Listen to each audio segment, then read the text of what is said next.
Before the road learned names, before dust agreed to settle, before travelers trusted silence, there was a skull.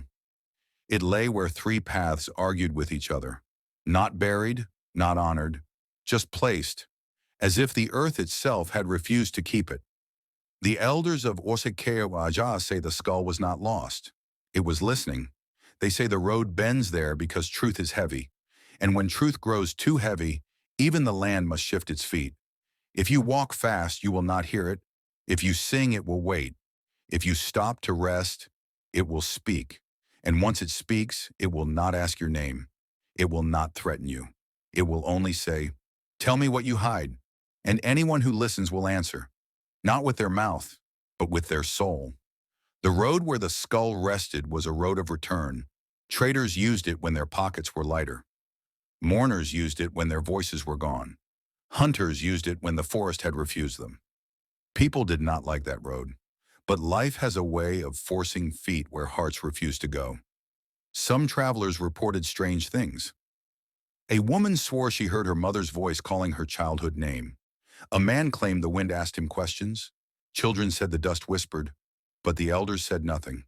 Because elders know, when a thing keeps quiet for too long, it is not asleep. It is gathering names.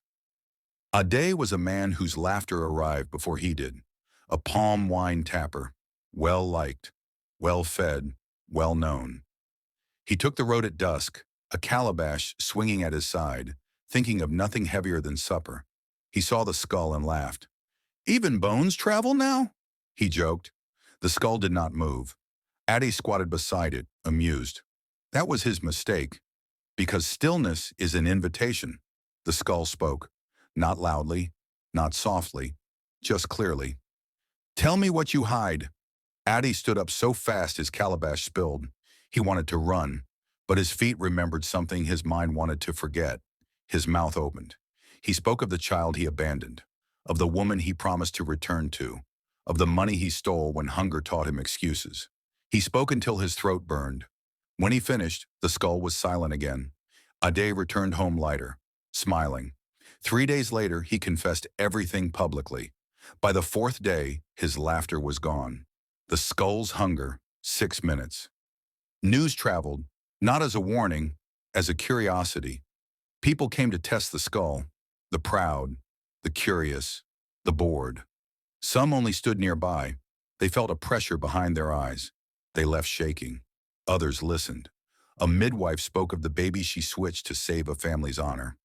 A soldier confessed the command he disobeyed that cost lives. A priest admitted the prayer he stopped believing. None were harmed, but none were the same.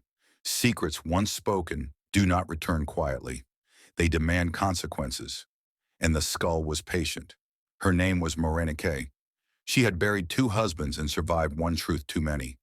When she reached the crossroads, she saw the skull. It spoke. "Tell me what you hide." Morenike sat. "No," she said. The wind paused. "I have already paid for my secrets," she continued. "I will not feed you." The skull was silent, but the ground warmed. Images rose in her mind. She saw the night she let a lie grow because truth was inconvenient. She saw the door she never opened. She saw the forgiveness she refused to accept. Tears came, but she did not speak. She stood and walked away. For the first time, the skull did not claim a confession. The elders say the skull learned something that day. Not all truths are owed to the road. A boy named Taye came barefoot. He had heard the stories.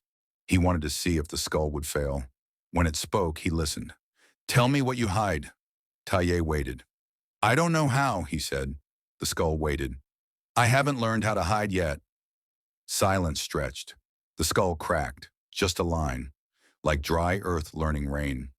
The elders say the skull did not expect innocence, because innocence is not empty. It is unfinished. Taye left. That night, the skull dreamed. What the elders finally said, 5 minutes. At last, the elders spoke. They said the skull belonged to a judge who once sold truth for comfort.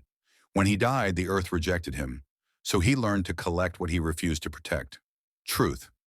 But truth is not food. It is fire. And fire burns the hands that gather it. The skull is gone now. Some say it sank into the ground. Others say it walks at night, but the road still bends. And when you rest where paths argue, listen carefully. If the silence asks you a question, keep walking. Because not every truth needs an audience, and some roads remember your voice long after you forget what you said.